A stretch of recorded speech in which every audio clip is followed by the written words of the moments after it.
Hey YouTube, it is Steve here, and we have had quite a tumultuous day. As any of you who have been watching the market today know, it's been pretty red. I've also seen a lot of talk about the Fed possibly raising rates for the first time in forever. The one, I believe it's Gorilla Futures, seems to think that it's going to. Oh, never mind, not Gorilla Futures, Optimus Futures. I follow way too many of these newsletters. They think that the rates are going to raise between 3 and 6%, which would be quite excessive, to be honest. So that'll be fun to trade. Um, it would certainly send the U.S.'s debt for a bit of a hurdle. But anyway, let's get right into this. So we are still short on the S&P here.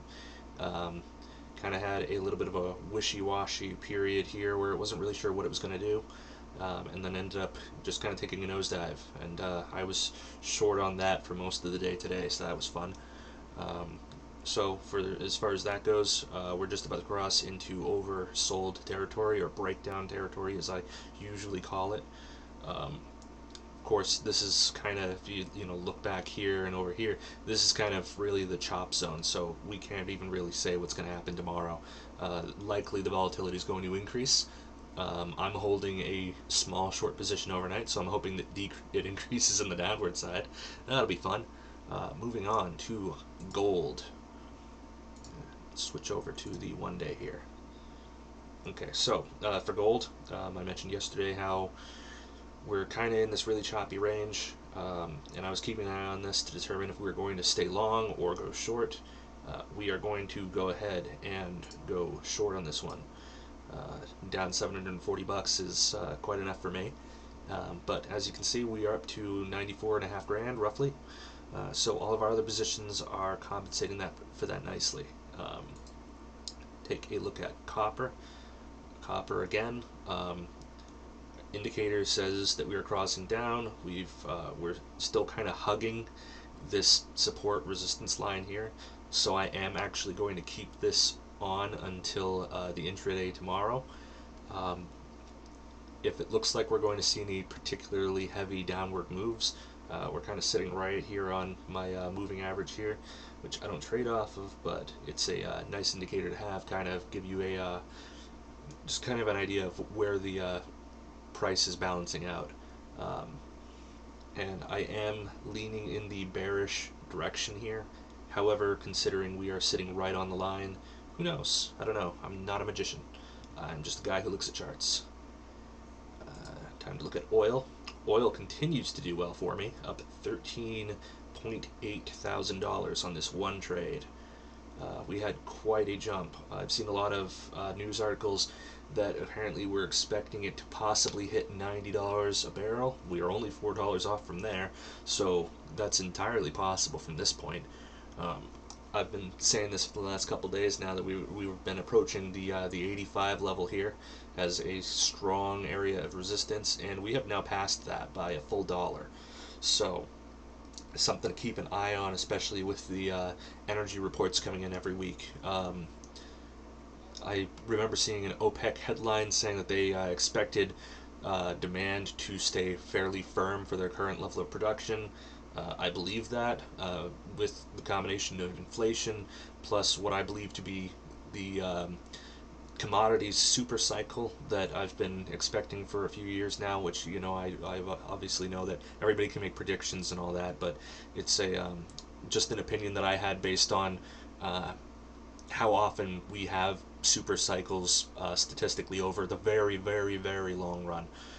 Looking at the last one, I believe the biggest one that I know of, that was during the 70s when we had the last bit of hyperinflation.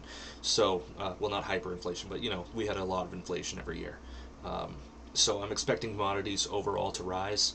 If the Fed actually does do their whole raising the rates and all that, it'll definitely throw the indexes for a loop. Um, so we'll see how that affects bonds and all that. It'll be a fun time. Not for the average person who's not making money trading, but for everybody else, it'll be a fun time. All right, natural gas. Um, Natural gas is another weird one.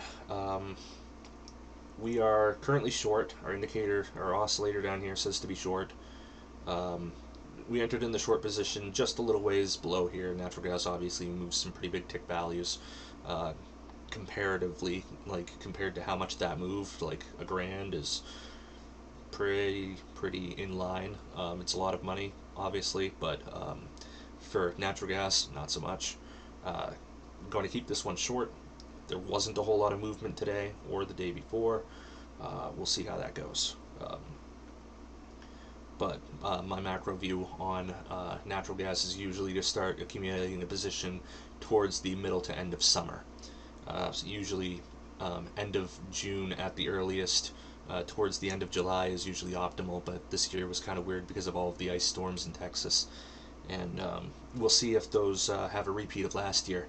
If so, it'll throw us for another loop, and I'll be extremely bullish. But if not, then we'll see if we have a return to form.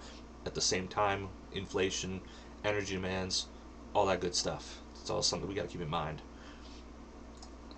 Moving on to the bonds. This is another thing that among our red positions has been saving us. The bonds continue to extremely underperform.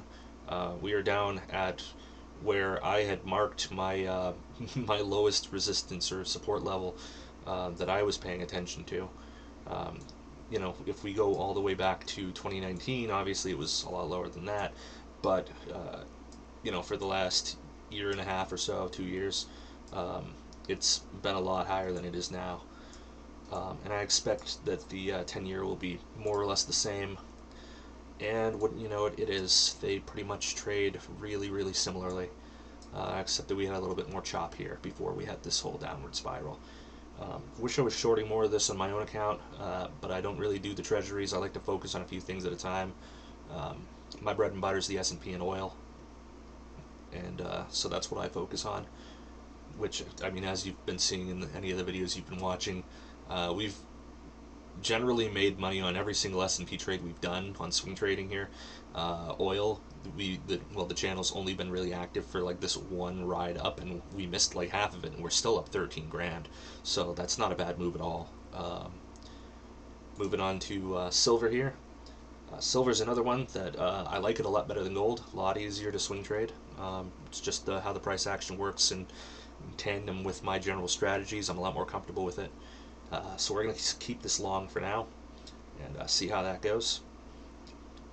And obviously we're going to keep the bonds in the 10-year short as well, because those are going really well for us. The Russell continues to be kicking me in the shins. It just kind of does that. Switching over to 8 hours because it's an index. Strictly speaking, I should have actually gone short on this earlier at like 2 a.m. if I had been awake. But I have not been paying attention to the Russell, to be honest. It's not something I really do. I'm still working on developing a strategy to let my bot run wild on it. But, it takes time, and I don't like putting real money on stuff like that until I'm actually sure it's statistically viable. That's what I always tell all of the new people that ask me questions. So I think that pretty much covers it. Inflation, oil demand, treasury rates, all that good stuff. We are in for some extremely hectic times. So I will see you guys tomorrow.